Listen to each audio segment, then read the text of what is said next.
listeners, it's Robo, and we're back with another episode of Robo-Reviews. And on this week, the only thing better than an RWA Nighthawk Custom Recon 1911 CO2 pistol is an RWA Nighthawk Custom Covert Ops 1911 CO2 pistol. Check it out.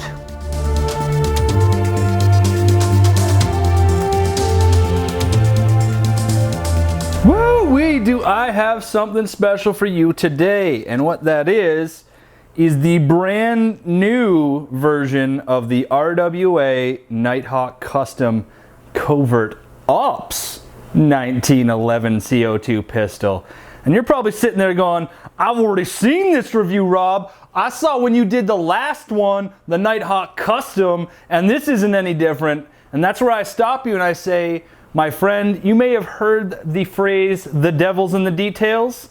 Well, the devil is completely in the details on this one, and let me show you why. So just to remind you, this is the Nighthawk Custom Recon, and it is an awesome pistol. I've been using it since about April, since American Milsim's Copperhead. And honestly, I mean, I've come to love this. This was my first 1911 pistol. It was the first CO2 pistol I'd used in Airsoft, and literally I've kind of converted to this 1911 from other striker fired pistols that I'm more used to. Now, some things to take note.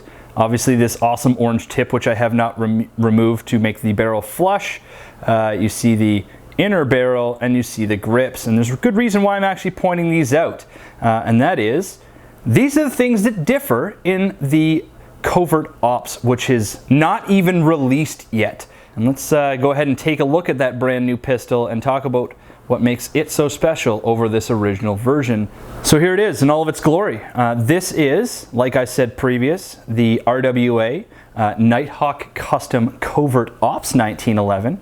Now when I do say it's brand new, it's so brand new it's not even out. This pistol will be dropping sometime later in September, and it will be showcased at American Milsim's Ironclad 2 for those of you who are going. You can check it out in the Red Wolf Den that's always set up in American Milsim games. But other than that, let's check out why I absolutely love this pistol.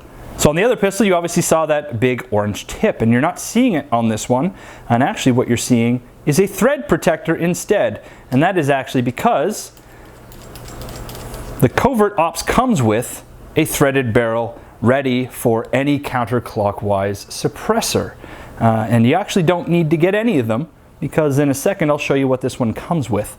Another thing you'll notice different is that this comes with Nighthawk Custom Gator grips rather than the other diamond cut ones that you saw on the Nighthawk Custom. Now, this is a personal preference thing. The shape of the grip texturing just comes down to what feels comfortable in your hand, and for me, Gator grips wins over the diamond cut ones any day. Why? I don't know. It just feels more comfortable in my hand, and that's as far as I've gone with it at this point in time. Now, another thing that you're going to notice is the inner barrel is completely blacked out. It's not silver, and it doesn't stick out as much when it's holstered or during use like the Nighthawk Custom Recon does. Now, it's not a bad thing. I don't mind the silver barrel, but this totally just plays more into that, ooh, sweet threaded barrel, sweet 1911, tier one, all that fun stuff. So, you know, if you want to rock it like Chris Costa used to with the Nighthawk Customs in the 1911s, then this is going to be your baby.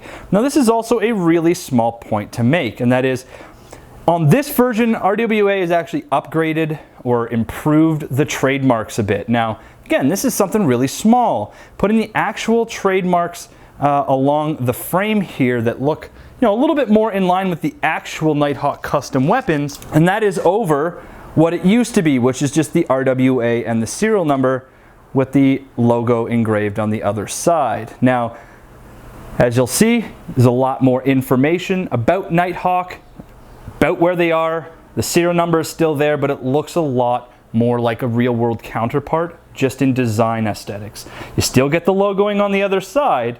It's just this one has a little bit more of that kind of administrational information that is required on most firearm frames. So it's just a nice little touch. It's an attention to detail thing. Again, it's them devil details, right? So what the heck was I talking about when I said you don't have to go find any suppressor? Well, this bad boy comes with one, which is pretty sweet. Not that I would really use it during a game, to be honest. I'm not really a suppressor dude on pistols, mostly because I carry mine in a holster. And anybody who uses real firearms will know that suppressors and holsters don't really make good bedfellows, ever. So, you know, at the end of the day, I probably wouldn't really use this in a game, but it sure looks sweet. And for you James Bond types, it's perfect for the old thup, thup, thup, you know? So, you know, if you're making maybe a super spy loadout, then man, this is definitely going to be the gun and accessory for you. I, of course, have paired it up, as always, with my Inforce APL, or Auto Pistol Light. And this is a real one because, man, the price point's just way too good on them.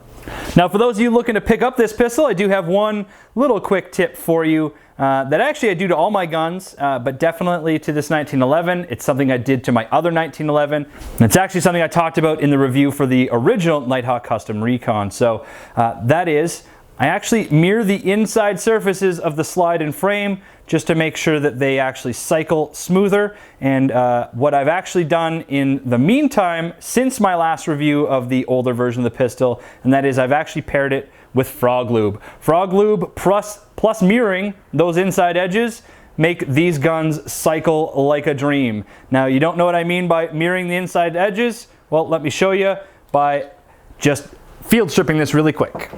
All right, so as you can see, I've actually taken the finish off that inside ledge, and I did just a quick job. I'm gonna go in there and actually clean that up a little bit more, but I took a very, very high grain count sandpaper, one that you can use with water, and I water sanded it, and then I used some steel wool to get that smooth like glass.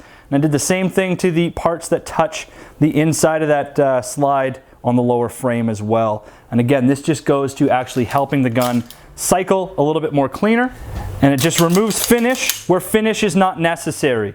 The processes that put the anodization on the outside or the coating finish is done in such a way that it's put everywhere. Doesn't mean it needs to be everywhere. So I always recommend that. And again, you can either go with a regular silicone lubricant, or what I suggest is picking up some frog lube, because it actually makes this thing really slippery, super clean. So again, just a hot tip from me to you with all of your airsoft guns, but definitely to this 1911. So for those of you interested, when it does drop in September, obviously it will be sold through the Red Wolf Airsoft website.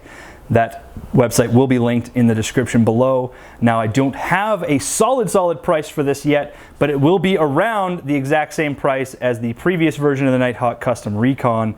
The Covert Ops will generally sell for around $150 US. Don't quote me on that one or put it in stone. That could change, but for that $150, what you get is a superior gun with a threaded barrel, some custom grips, shoots about 380 to 390 FPS with a 0.2 gram BB right out of the box. It is driven by CO2 and actually will accept an RA Tech NPAS made for an MP7 to bring it down to indoor or sub 350 legal limits. So that makes this CO2 pistol a supreme winner. What it also does is the CO2 makes this thing kick like a mule, which is amazing. So what do you get past that? Well, you get the gun, you get a fancy box with an instruction manual on the inside, a little bag of tester BBs, and of course the mock suppressor, also with trades from Nighthawk Custom as well. So again, you get a lot for your money, especially because it is such a high quality pistol that so far, no lie, has not let me down. I have had zero failures with this pistol as well as my original Nighthawk Custom, and I've played in many ops since Copperhead. So, you know, if you're looking for a CO2 reliable pistol that's sexy, tactical, and 1911-ish, or 1911 period, you're gonna wanna pick up the RWA Nighthawk Custom Covert Ops. It's every bad boy's dream. Check it out. So there you have it. That pretty much takes care of another episode of Robo-Reviews. I hope you guys enjoyed it. Now, I do have plenty more reviews on the way after this. Just gonna need some more time to catch up. Those of you waiting for my review on my Salomon boots, don't you worry, that is coming imminently. I have received back a new pair from my warranty exchange, so that should be dropping soon. Now, beyond that, we'll be taking a look at my newly acquired Ronin Tactics Senshi Gunfighter's belt, as well as all my Inforce light utilities. So be on the lookout for those. Those should be dropping shortly. Now, in terms of first-person gameplay footage, I definitely still have some Broken Home 4 footage for you, as well as some footage from a local op held by Canadian Milsim Operations called Battle Niagara. In addition to that, I have some GoPro footage from the real-world course that I helped out for Canadian Protection called their Tactical Vehicle Operations course. Be on the lookout for all of that. I shall be dropping that very soon. Now, taking a quick second to thank my two very most awesome sponsors, being Enola Gay Smoke Grenades and Red Wolf Airsoft. Now, both of these companies provide me support in such a way that allows me to do more airsoft, but more importantly, bring you guys more footage and more reviews to enjoy. So big thumbs up to both of those companies. For all of you, check out their websites. They're in the description below. Thanks. Whether you did or did not like this review, I kind of want to know about it. So drop me a comment in the comment sections below. I do love the feedback and conversation. If you could do me a huge solid, and that is like, subscribe, and share with all your friends, keeps me happening in this YouTube game. And of course, guys, until next time, keep having fun playing airsoft, being good community members, defend what you love. Later, guys.